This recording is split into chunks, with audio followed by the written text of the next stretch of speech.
You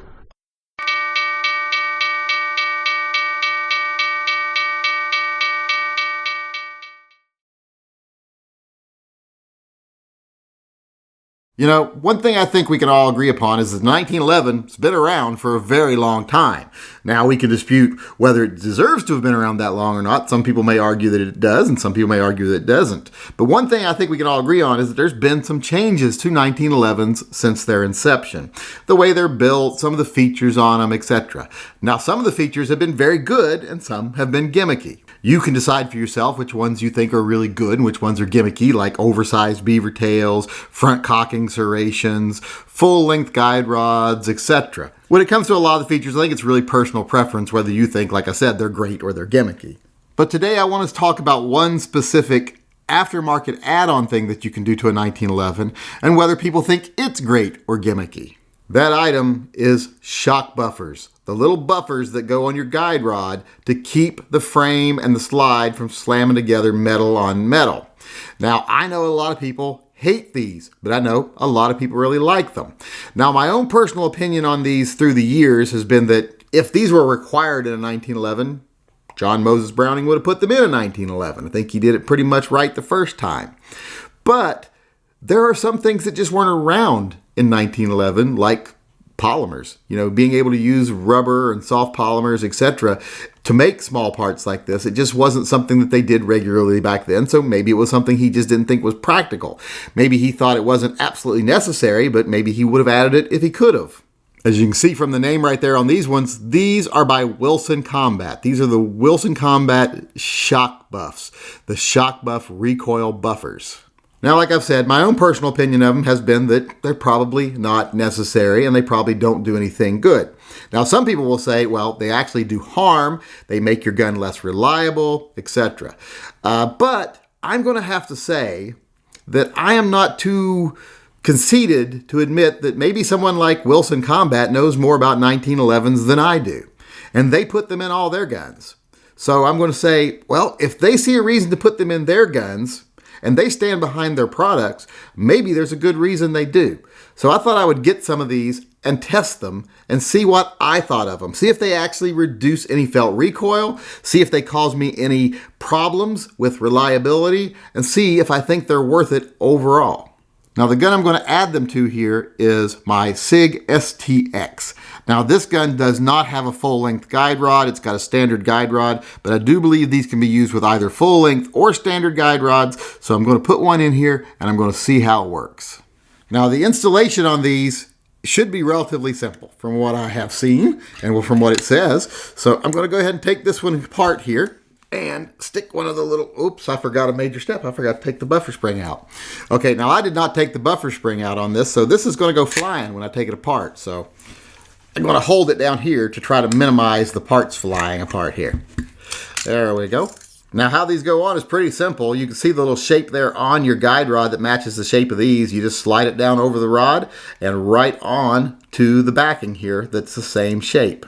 Okay, this just slides right on there. I wish there was like an adhesive back that would keep them flat up against there, but there is not, so we'll see how it works. Put the recoil spring back, put this into the gun. Now let's just put this in place and make sure the linkage is back here. On 1911s, you got to worry about the linkage here. They actually have a linked barrel. Now let's put the pin back in. Try not to increase the idiot mark on this gun. Someone had already put one on there before I got a hold of it. This gun was a rescue. Let's get our recoil spring put back into place. Not pushing your slide back. And slide your... There we go. All right, let's put the magazine back in here because one of the things I have heard from people is that once the slide is locked back, if you have the recoil buffer in there, it doesn't allow enough travel on the slide to unrack it by pulling it backwards. Mine does. So I guess that is one thing I can dispel right there. All right, now that it's in, I'm going to go put about 200 to 400 rounds through it, 200 rounds with it, and then I'm going to take it out and do 200 rounds without it and see if it makes any difference. If I think I feel a difference in the felt recoil and if I think it's worth it. So I'm going to sign off for right now, go do some actual shooting, and then I'll get back to you.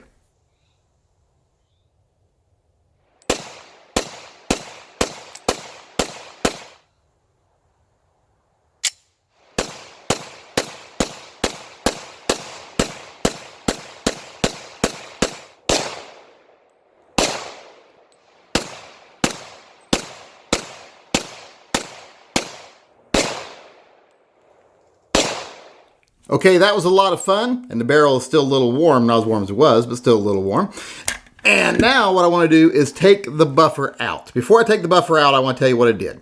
I shot 150 rounds through this with the buffer in it. And I'm not shooting target ammo, I'm shooting self-defense ammo through this, so it would be hotter, a little bit heavier. Then I took it out and I shot another 150 rounds through it without the buffer. And then I put the buffer back in and shot another 200 rounds for a total of 500 rounds. That's 350 rounds on this buffer. And I want to see if there's any noticeable damage to the buffer. And then I'll tell you what I thought of the way it shot. Well, I'm going to have to say that there doesn't appear to be any damage to the buffer here. It looks as good as it did when I put it in. You can see where it's been taking some impact on the front here, but there's no real noticeable damage or shrinkage or, not getting smushed in or anything.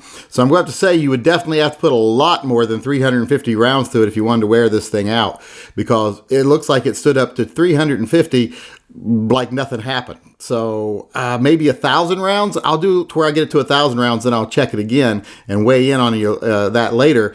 But right now, it handled 350 like nothing happened.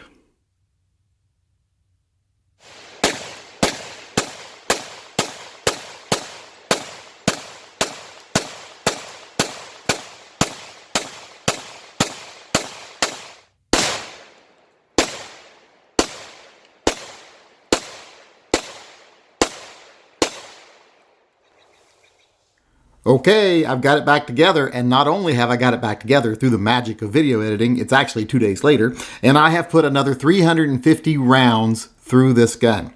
And the buffer doesn't look any more worn. I just took it out of the gun, and this is what it looks like. This is how much wear it has after 700 rounds. So I have no problem in saying that this is going to last for 1,000 rounds easy. There's really no noticeable wear on this thing after 700 rounds. It just has an imprint of the front of the slide on it now, where the bushing sets and where it comes back and makes contact with the barrel. So this thing right here is holding up great. I would have no problem putting it in my gun for 1,000 rounds without checking it based on this wear. Now I have put a new one in this gun right here because I did like how it took a little bit of the sharpness out of the recoil, especially when I'm shooting like really hot ammo, like my Underwood ammo here. Really makes it feel a little less stingy. So I'm actually happy with what it does. And as far as it affecting the reliability of the gun, I just don't think it's going to. I haven't really seen any proof that they would. I heard a lot of people say that they wear down too quickly and they come apart in the gun. I'm not seeing any evidence of that. I've heard people say, well, you can't pull the slide back and let it go when they're in there. Well, I can do that, so that discounts that also. And like I said, I'm willing to accept that Wilson Combat might know a little bit more about 1911s than I do. So I'm not willing to say that these are great yet, but I'm saying that I'm willing to give it a chance. I'm probably not going to carry it in a carry gun yet. Once I have 2,500 rounds through it downrange, then I'd probably trust it in a carry gun, but I'm not to that point yet. Now, one thing I would do if I was carrying a gun with one of these in it is I would replace it every 1,000 rounds. Not because it needs it. Like I said, it probably doesn't need it, but just to be sure.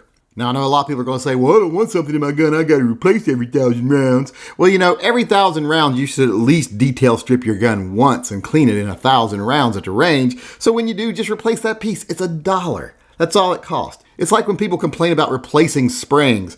Springs cost like $5, and you do it like every 2,500 to 5,000 rounds just to be sure in your carry gun. That's one of the things I think people overlook more often than anything else. So every 1,000 rounds, I would replace it. Now, am I willing to say that these are something great that you need to have yet? No. Am I willing to say that they have potential? Yeah, I think they do have some potential because they take that sharpness out of the recoil when you're using heavy ammo.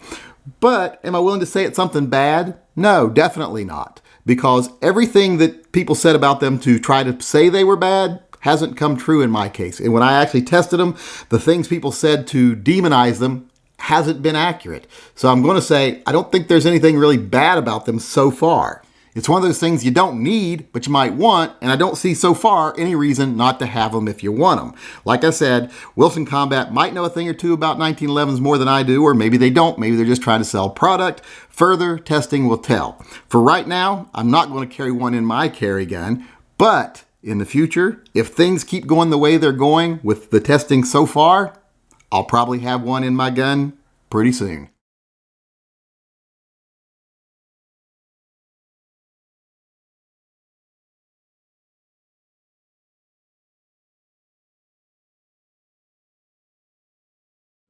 or front cocking for a very long time. I think we can all put something under this motherfucker so I don't gotta hold it up the whole time. It's killing my hand. It's got a lot of staying power, obviously. That's chairs make too much noise.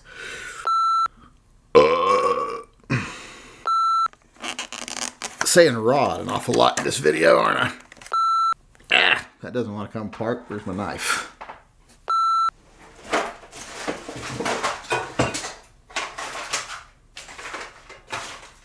That's one thing about 1911s. You got to deal with linkage. Oh, there went the front piece right there like it should go. Which shouldn't be a problem, since I kind of know what I'm doing. Heard from a lot of people is that once the slide is locked back, I've heard from people is that once the slide is locked back,